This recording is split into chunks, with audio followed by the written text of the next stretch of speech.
Hi everybody, welcome to the Makeup Chair. Today I'm doing a series of different step-by-steps when it comes to the process of applying makeup.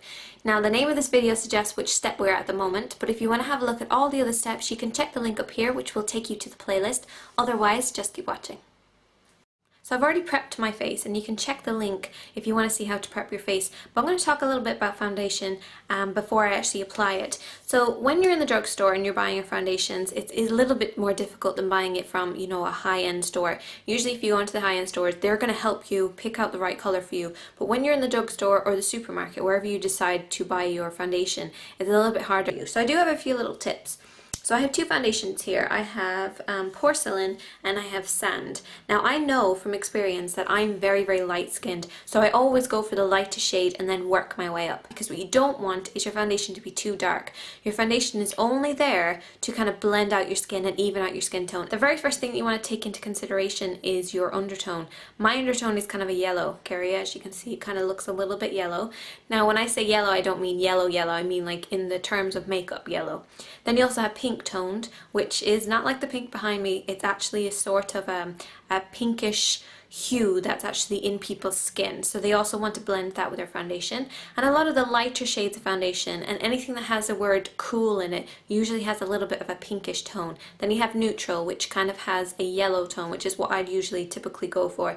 Then you have slightly warmer ones are in between, kind of like an orange, which, you know, sounds a little bit harsh, but kind of a warmer orange kind of color and a warmer kind of yellow mixture. So if you do find a foundation that has the word cool, neutral and warm, it's usually a kind of tells you which kind of undertone it's going to work with. Now there is a L'Oreal brand I think in the drugstore that has that cool and warm, but typically they don't actually even mention it. Most foundations in the drugstore won't go on beyond about 6 or 7 colours, if that. So if I'm buying a foundation in the supermarket, this is typically what I'll do. I'll take the lighter shade because I know I'm very light. I'm going to take a little pump of this and I'll just pump it on the back of my hand.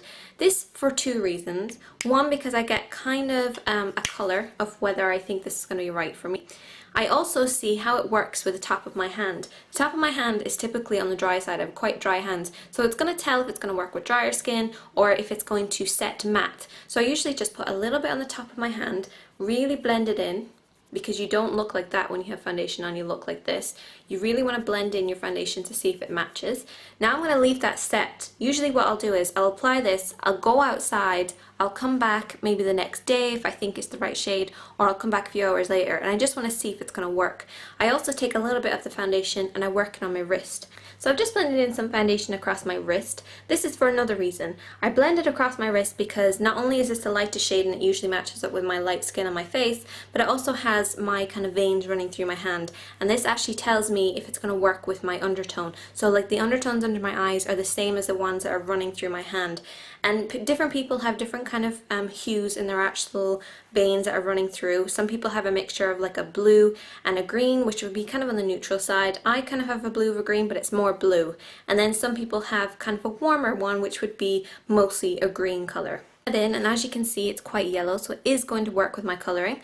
I can see on the top of my hand here that as it sets, it doesn't go completely matte because it still has a nice sheen to it, but I can see that it kind of sets a darker shade than I actually expected it was going to be. You do want to make sure that you match your face and your neck area, because we don't look at people and just see face and then see neck. Everything is kind of blended in together, so you do want to make sure that it blends quite nicely, and I usually test along the neck area, maybe put a little bit here just to see if it matches as well, because you might not want to try a drugstore foundation that's been sitting there all day.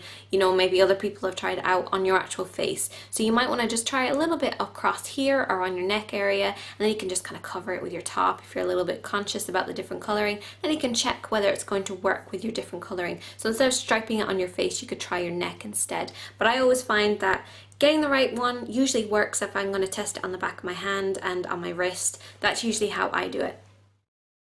So that is this step completed. If you want to have a look at all the steps within this series, you can check the link up here. It's going to take you to the playlist where you can have a look at the other videos. I'm Sinead Katie, and thank you for watching.